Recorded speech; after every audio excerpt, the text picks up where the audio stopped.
2016 թվականն արտակարգ դեպքերով է աչքի ընկել 622, նախորդ տարվա 571 դեպքի փոխարեն։ Խոսքն 8.9% աճի մասին է։ Զոհերի թիվը նվազել է 7-ով, վիրավորներինը 1-ով։ Գրանցված դեպքերի գերակշռող մասը 487-ը տեխնածին են։ Գրանցված տեխնածին արտակարգ դեպքերից 312 հրդեհի դեպքեր են, 2015-ին 236։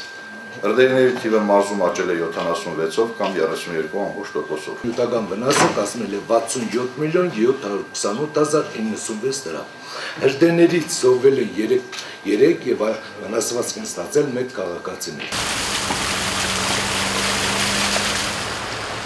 Անցնող տարի Արթիկի հեղեղը խոշոր չափի վնասներ հասցրեց։ Տարին ձնառատ է։ Հեղեղումների հնարավոր կրկնությունից խուսափելու համար մարզի ղեկավարը հորդորում է սելավատարները մաքուր պահել։ Ստեղծված է աշխատանքային խումբ, որը ուսումնասիրություն է իրականացնում Արթիկ համայնքում, այդ ամբողջ ջրատարի երկարությամբ արդյունքը տեսնենք ինչ կլինի, առաջարկություններով հանդես կգանք։ Արտահարությունից եւ ուժեղ քամուստ ուժել է 26 համայնք, ընդհանուր առմամբ նյութական վնասը կազմել է 1 միլիարդ 393 միլիոն 341 հազար 497 դրամ։ Անուշավանի համայնքապետը պնդում էր Շիրակի մարզին ռադիոլոկացիոն համակարգի հարկավոր, հակակարգտային կայանների նախորդ տարվա կրակոցներից Երվանդ Հակոբյանը դժգոհ էր։ Կրակոցները ծառայության կողմից կատարվում են, բայց ոչ 100% ճշտությամբ։ Այսինքն արևի ժամանակ կրակում են հաջողակի։ Ես էլ ասոր եթե տեղում ռադիոկայան լավություն համակարգի 100% չեք կարող ասել 10 տարվա ընթացքում 4-րդ աստիճանի մենք բնակավարության ամբեր NS ծավալի չենք ունեցել ինչպես 2016 թվականին։ Ու իմիջայլոց 4 անգամ կարգդահարություններ որոնք եղել են հիմնականում նույն տեղում։ Ամասիայի համայնքապետի տեղակալն էլ ասելիք ուներ կրկին դժգոհ նոտայով։ Համայնքին հատկացված ամենագնացը քիչ օգտագործեցին։ Արտակարգ իրավիճակների նախարարության փրկարարական ծառայությունը վերցրել ու Աշոտքին է տվել։ Նմանատիպ հատուկ մեքենաները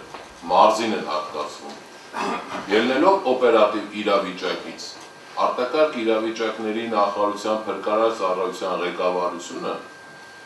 նպատակահարմար է գտնում տեղաշարժելու, տեղակայման վայրերը փոխելու։ Սեյսմիկ պաշտպանության արդեն նախկին աշխատակիցներն էին մտահոգ։ Բազմամյա փորձն ու գիտելիքները ստիպված կլինեն կիրառել տանը։ Նախարարի հրամանի համաձայն 19 մասնագետ է աշխատանքից ազատվել։ Աշխատանքների ուրեմն զգալի արդյունավետության կորուստ են ունեցել կան մեթոդներ, որոնք ուրեմն չեն մշակվում եւ այդ տվյալները ցավոք սրտի չեն կարողանում հայտնել ու մշակել։ Գիտե, այդպես 4 ցամաք կարելի է վարվել են մարդկանց հետ, ովքեր հիմնել են այդ կառույցը։ Բազում տարիներ աշխատել, այնպես ցերեմոնն է ռուսերեն ասած։ Կերպով, ասեն ժամանակը լրացել է, պայմանագիր վերացել է, ես քեզանից ազատվում եմ։ Խոսքը գնացել է թոշակառուների։ Դուք ոնդ այդ բառը շեշտեք, որ խոսքը վերաբերել է, այո, ոչ, դուք շեշտեցիք սկզբից։ Խոսքը վերաբերում է թոշակառու մասնագետներին։ Որոնց տարիքը Տրամպի տարիքից փոքր է։ Չէ, մի Տրամպի տարիքին է, երբ որ պրեզիդենտ ընտրեցին, դուք էլ ընտրվեք, ինչ ասեմ, հիմա այդ էսի բան։ Խոսք ուրիշը։ Ես հանդիպել եմ Արոն Ազարեթյանի հետ, հանդիպել եմ նաև ձեր մասնագետների հետ, հիմա ես էլ եմ փորձում այդ հարցը կարգավորել։ Հետևողական ու խիստ լինել։ Տեխնիկական անվտանգության ազգային կենտրոնը հանձնարարականներ ստացավ։ Հայտնաբերել բոլոր չգրանցված աղոները եւ փորձաքննություն չացած աղոները եւ դրա վրա խիստ ուշադրություն դարձնել։ Շատ խիստ։ Յուրաքանչյուր չարած աղոտ դա մարդկային զոհ է, միշտ հիշեք դա։ Ստորաբաժանումների կողմից իրականացված աշխատանքները նախարարության ներկայացուցիչները բավարար գնահատեցին։ Նազիլ Էլբակյան, Խաչատուր Գևորգյան, այսօր։